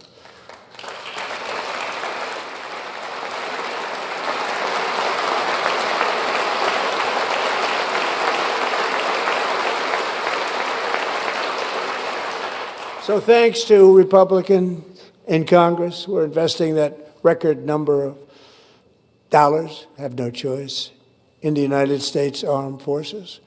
Also creating a lot of jobs, but we're not even doing it for that reason. Because, as I said, we have more jobs, more people working today than ever before in the history of our country. And NATO countries are friends and allies. They are. They're our friends and they're our allies. Have just agreed, at my very strong request, to pay 5% of GDP for military defense rather than the 2%, which they weren't paying. We were paying for almost all of NATO. Now they're paying 5 as opposed to not paying 2. I don't even see why NATO exists anymore, to be honest.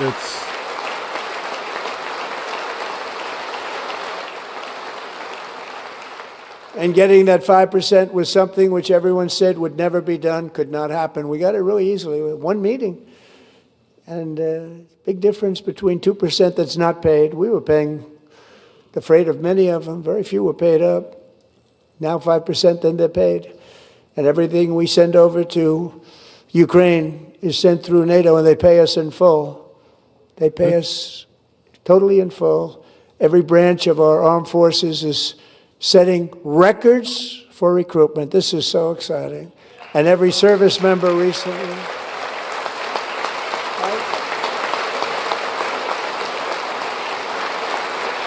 Record number for recruitment. No Democrats stand up. And every service member recently received a warrior dividend of $1,776.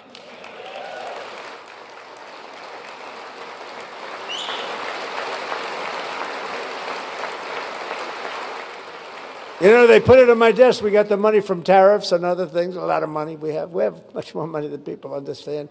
Have to rebuild that program a little bit, but it won't take long. But we got the money, and it was $1,775, and they wanted my approval. And I said, what's the number? $1,775. I said, wait a minute. For one more dollar, we can have $1,776. It's going to I said, we're going to figure that. I never asked anybody if we could afford it. One more dollar, I said $1,776. And I said, that's good. And I'll tell you what, our military, that was 4 months ago, our military, I never see a person in the military that doesn't thank me for it. So we're honored to do it. They deserve it. And we call it 1776. It was great. And we love our military. We love our law enforcement. We love our firemen. You know, the firemen don't get mentioned enough. We love our firemen. We're also firemen, EMTs, first responders, all people that put themselves in harm's way to help people. We're also restoring American security and dominance in the Western Hemisphere, acting to secure our national interests and defend our country from violence, drugs, terrorism, and foreign interference. For years, large swaths of territory in our region, including large parts of Mexico, really large parts of Mexico, have been controlled by murderous drug cartels. That's why I designated these cartels as foreign terrorist organizations, and I declared illicit fentanyl as a weapon of mass destruction.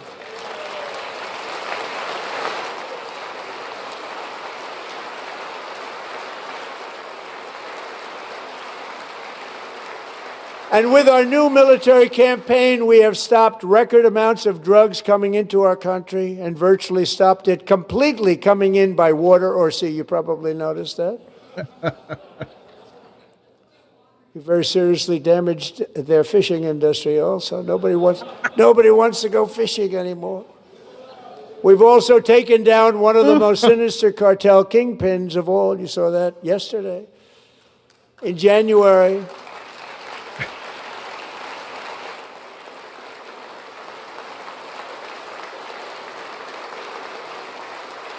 their fishing industry got me, bro. In January, elite American warriors carried out one of the most complex, spectacular feats of military competence and power in world history. No one's seen anything like it. Foreign leaders, I won't tell you who, called me and they said, very impressive, very good. They couldn't believe, they all watched, they saw what happened. This is a different fighting force that we had years ago when we fought to tie. You know, it's a great fighting force. I'm so proud of it. Look at Space Force. Space Force is my baby, because we did that. My baby, it's becoming so important.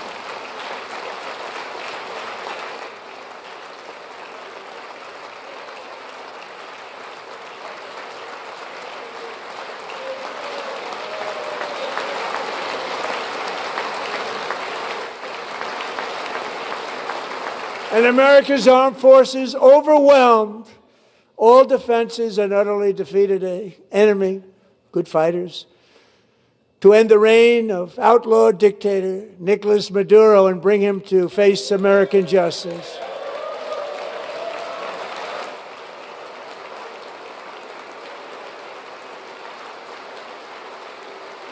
And this was an absolutely colossal victory for the security of the United States, and it also opens up a bright new beginning for the people of Venezuela. We're working closely with the new president of Venezuela, Delcy Rodriguez, to unleash extraordinary economic gains for both of our countries and to bring new hope to those who have suffered so terribly. They really did suffer. With us tonight is Alejandro Gonzalez. She grew up in a tight-knit Venezuelan family and was especially close to her beloved uncle Enrique. But after Enrique ran for office and opposed Maduro, he was kidnapped by Maduro's security forces and thrown into the regime's really infamous prison in Caracas. Alejandro feared she would never see her uncle again. She feared for her own life also. But since the raid, we have worked with the new leadership, and they have ordered the closure of that vile prison and released hundreds of political prisoners already, with more to come. Alejandro, I'm pleased to inform you that not only has your uncle been released, but he is here tonight. We brought him over to celebrate his freedom with you in person. Enrique, please come down.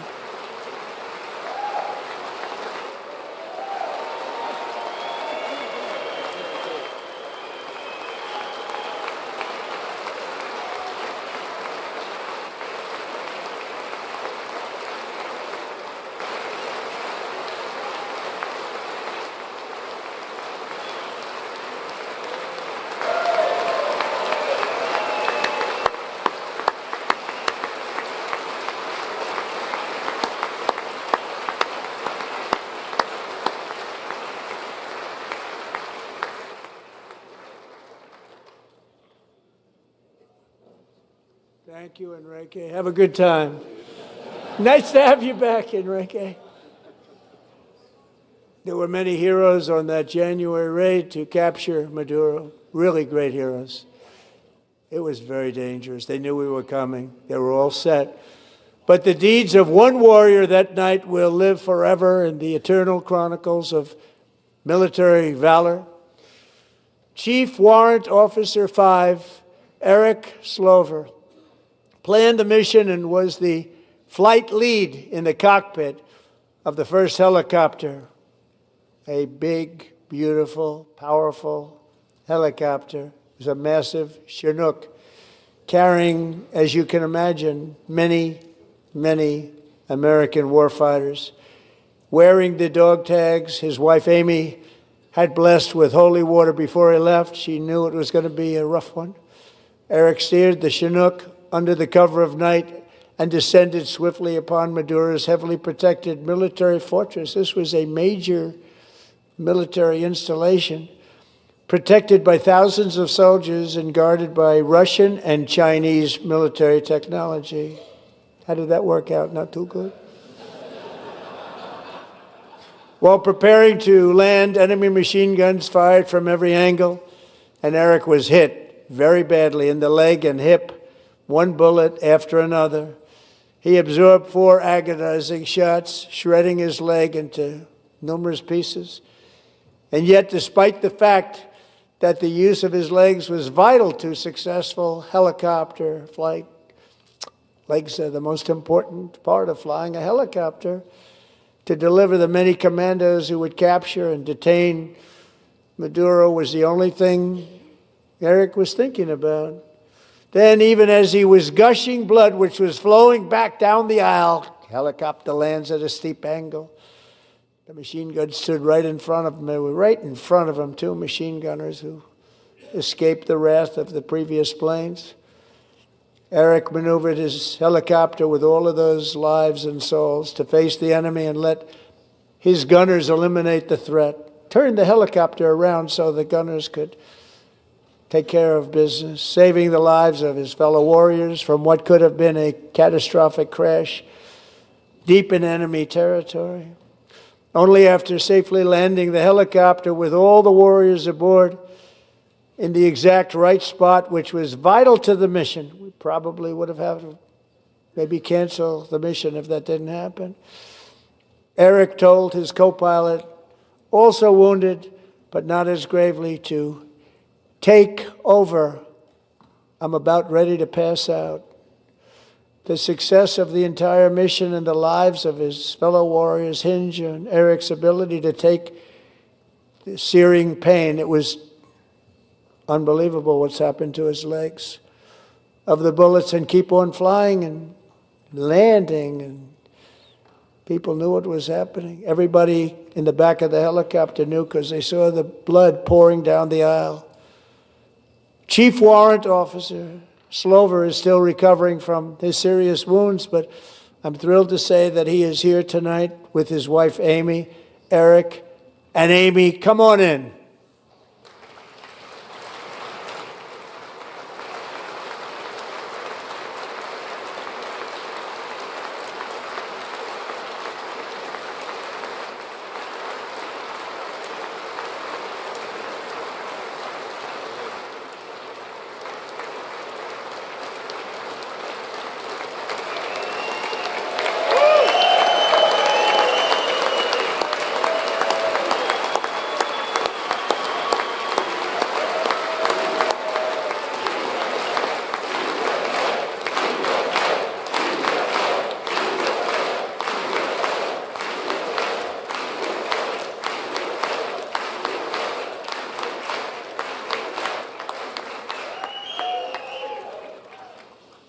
So we have a surprise for Eric and Amy.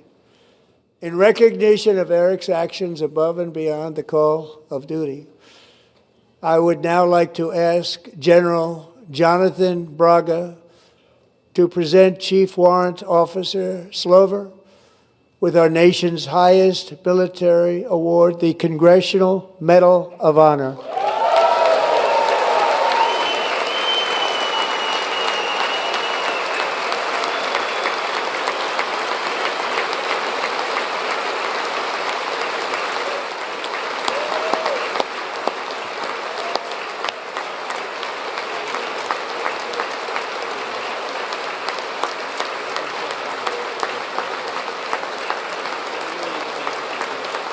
All right, I'm back. Had to eat a little dinner.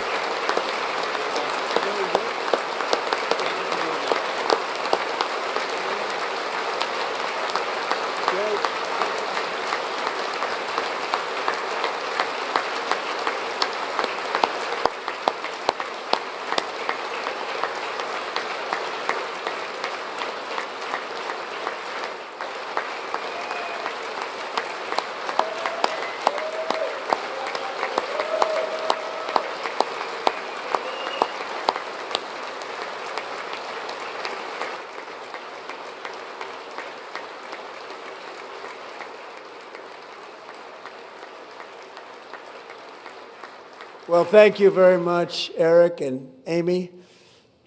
Great to get to know you. I met with them and with a lot of their fellow warriors at Fort Bragg recently. You notice the name Fort Bragg, we have it back, we brought it back. We won the First World War with it, the Second World War with it, and then they decided to change the name. So we changed it back. Everybody wanted to change back too. And 10 of Eric's fellow warriors from that incredible night of victory will also be receiving medals at a private ceremony that will soon be held at the White House, and Eric will be there. That's awesome. Thank you.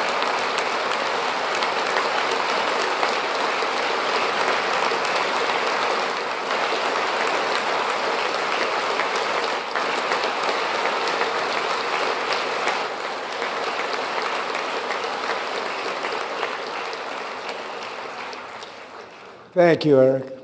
That's a big one.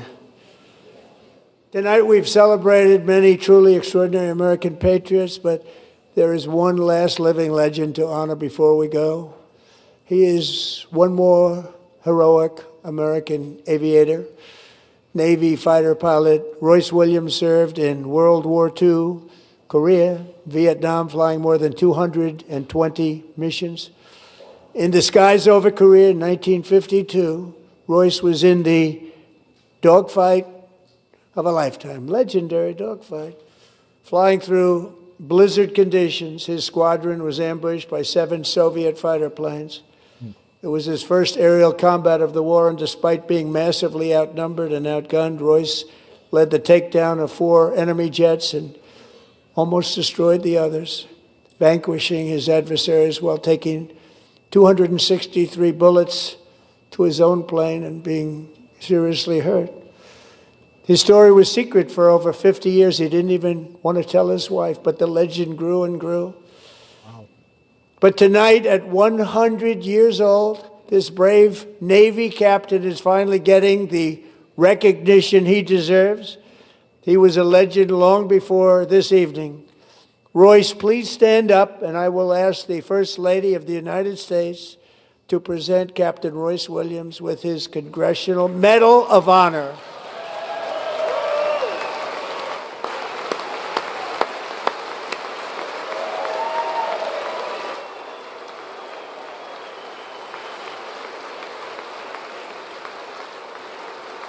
Wait, that guy's 100 too? He said earlier the guy behind him was 100. See, that guy looks more like 100.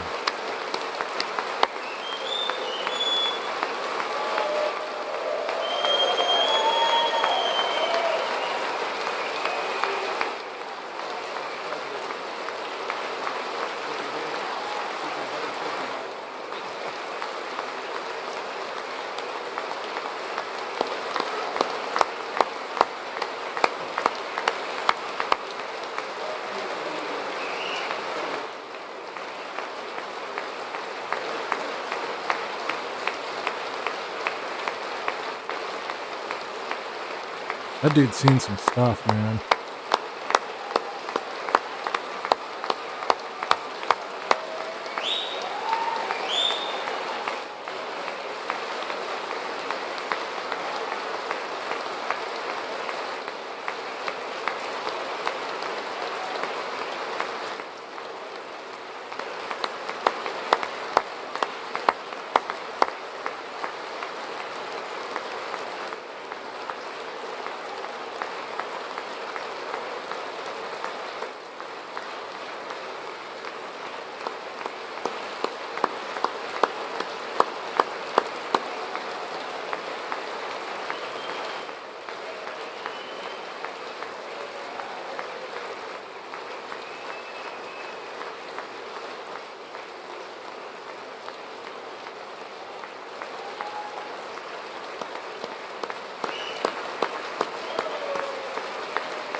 Thank you, Royce, and thank you, Eric. I've always wanted the Congressional Medal of Honor, but I was informed I'm not allowed to give it to myself, and I wouldn't know why I'd be taking it, but if they ever open up that law, I will be there with you someday. But you know, that's our highest honor, Congressional Medal of Honor, and that's a big thing, and it's an honor to be in the same room with you. Thank you both very much, Eric. Thank you.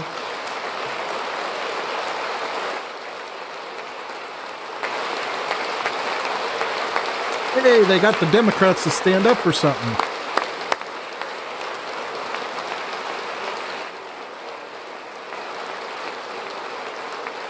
Thank you. 250 years is a long time in the life of a nation, but in another sense, it's really a mere moment in the eye of history. 2 of the gentlemen we met in the gallery this evening took their first breaths 1 century ago. 100 years before that, on July 4th, 1826, the author of the Declaration of Independence, brilliant, Thomas Jefferson, drew his last breath. Just a single long human lifespan separates the giants who declared and won our independence from the heroes who stand among us tonight. Everything our nation has done, everything we have achieved, has been the work of those few great lifetimes. Wow. In those brief chapters, Americans built this nation from 13 humble colonies into the pinnacle of human civilization and human freedom, the strongest, wealthiest, most powerful, most successful nation in all of history. Americans ventured out across the daunting and dangerous continent. We carved paths through an unforgiving wilderness, settled a boundless frontier, and tamed the beautiful but very, very dangerous Wild West. From empty marshes and wide open plains, we raised up the world's greatest cities. Together we mastered the world's mightiest industries and shattered history's monstrous tyrannies. And we liberated millions from the chains of fascism, communism, oppression, and terror. Americans lifted humanity into the skies on the wings of aluminum and steel, and then we launched mankind into the stars on rockets powered by sheer American will and unyielding American pride. We wired the globe with our ingenuity. We captivated the planet with American culture, and now we are pioneering the next great American breakthroughs that will change the entire world. All of this and so much more is the enduring legacy, unmatched glory of the hardworking patriots who built and defended this country and who still carry the hopes and freedoms on all of humanity's backs. For years they were forgotten, betrayed, and cast aside, but that great betrayal is over and they will never be forgotten again, because when the world needs courage, daring, vision, and inspiration, it is still turning to America. And when God needs a nation to work his miracles, he knows exactly who to ask. There is no challenge Americans cannot overcome, no frontier too vast for us to conquer, no dream too bold for us to chase, no horizon too distant for us to claim. For our destiny is written by the hand of providence, and these first 250 years were just the beginning. From the rugged border towns of Texas to the heartland villages of Michigan, from the sun-kissed shores of Florida to the endless fields of the Dakotas, and from the historic streets of Philadelphia to right here in our nation's capital, Washington, D.C., the golden age of America is upon us. The revolution that began in 1776 has not ended. It still continues because the flame of liberty and independence still burns in the heart of every American patriot. And our future will be bigger, better, brighter, bolder, and more glorious than ever before. Thank you, God bless you, and God bless America. Oh. Now, that was a mic drop, huh?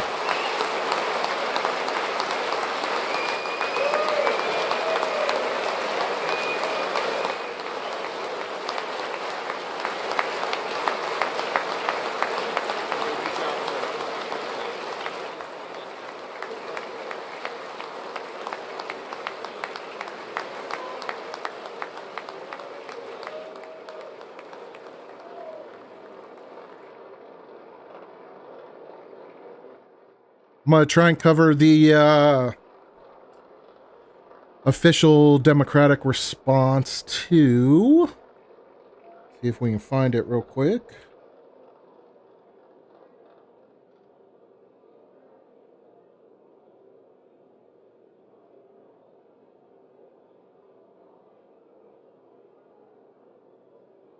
I kind of doubt I kind of doubt the White House will have it. Where you going, man? All right, the C-SPAN's supposed to have it, so we'll see. What you guys think?